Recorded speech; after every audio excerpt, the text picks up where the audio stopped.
the outcome of the 2024 general election and believe that, to a greater extent, they represent the will of the people.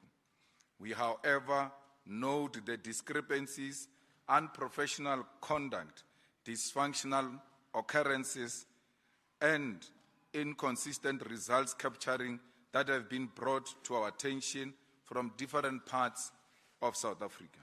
We take this opportunity to thank all EFF ground forces for a job well done. We particularly thank our Youth and Student Mobilization Committee, which sprang into action as Mulungisi Madonsela Battalion and brought the necessary energy and dynamism into our election campaign and programs. The impact of the youth was felt in the 2024 election, and we commend the battalion for a job well done. The 2024 elections were not easy for the EFF, which was fighting not only against the ruling party, but against many puppets of the white racial capitalist establishment existing as political parties and in different media platforms.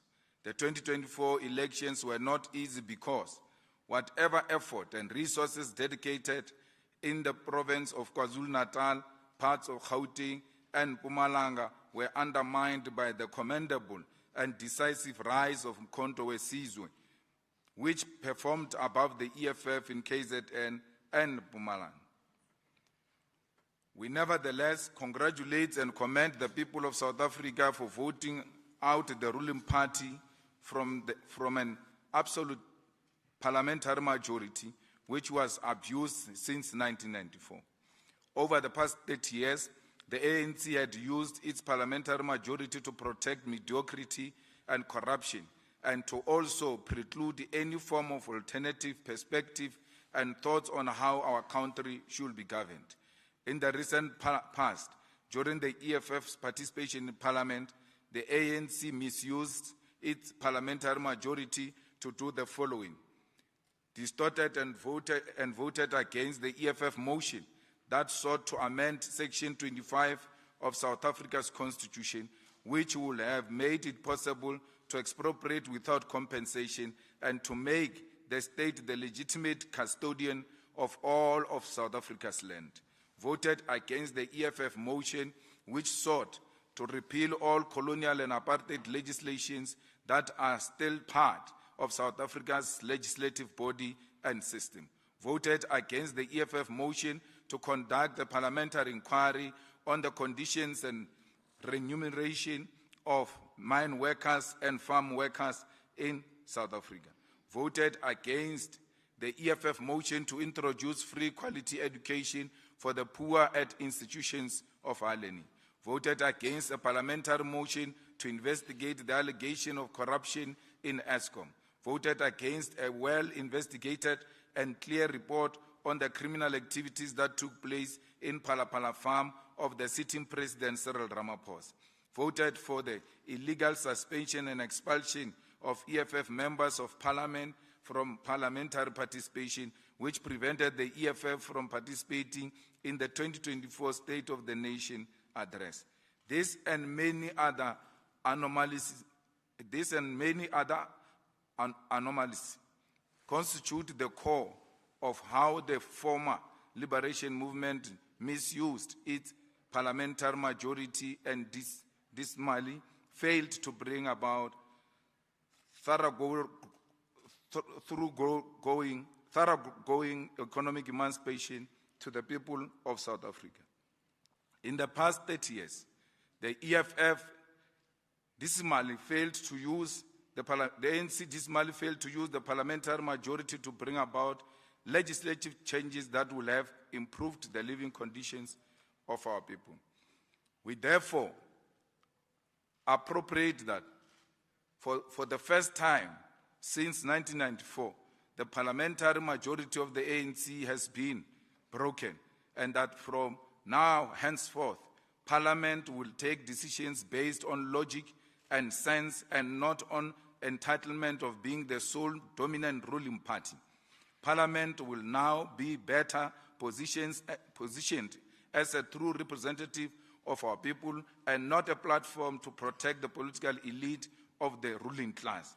Now that the parliamentary majority of the ANC has been broken and there is no single political party that can constitute government on its own, we as the EFF will be engaging with different political parties on how we elect leadership of parliament and constitute a government that will lead South Africa for the next 5 years.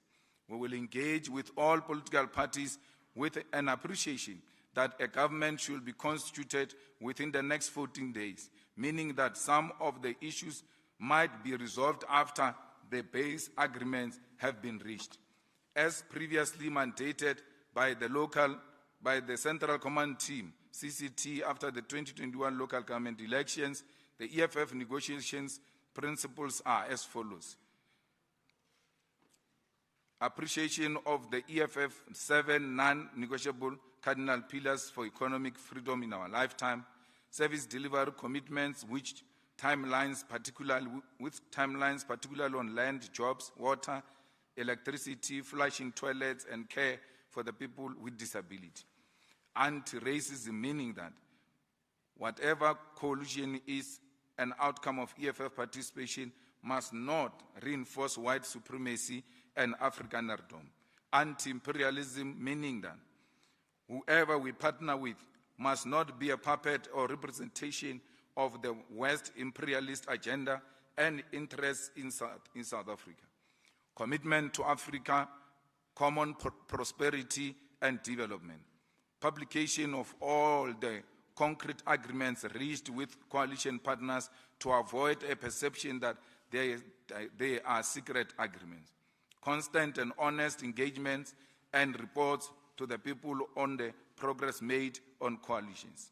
Additionally, our negotiation principle and demands will include the following: amendment of the Constitution to realize land expropriation without compensation in 6 months, creation of state-owned bank, nationalization of the South African Reserve Bank, cancellation of the historical student debt in 12 months, creation of a state pharmaceutical company in 12 months, passing of insourcing bill in 12 months, removal of distem from the national anthem, opening of clinics for 24 hours, 7 days a week, provision of free sanitary towels for all who need them, provision of free water and electricity for all SASSA beneficiaries.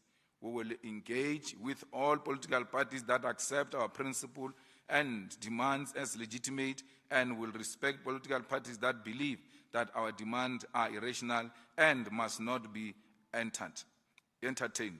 While we have decided to form part of the government of South Africa from 2024 onwards, we are not desperate for positions and will not sacrifice principle on the altar of political convenience. The EFF final list of members of parliament and provincial legislatures will be amended to reflect the work done during elections. Those who did not play any role in the election work of the EFF will not go to parliament or provincial legislature, even if their names appear higher on the list submitted before the elections.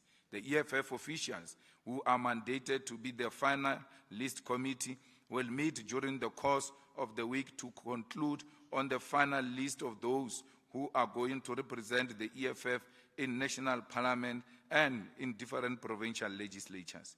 We advise all EFF members and leaders to comply with the decision of upper structures. Finally, we once again say thank you to our voters, supporters, and those who pledged financial and non-financial support to our movement.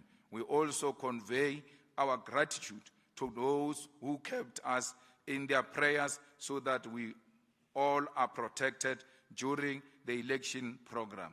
Thank you, South Africa. Re a leboha, siabonga. Thank you. Thank you very much, President. We will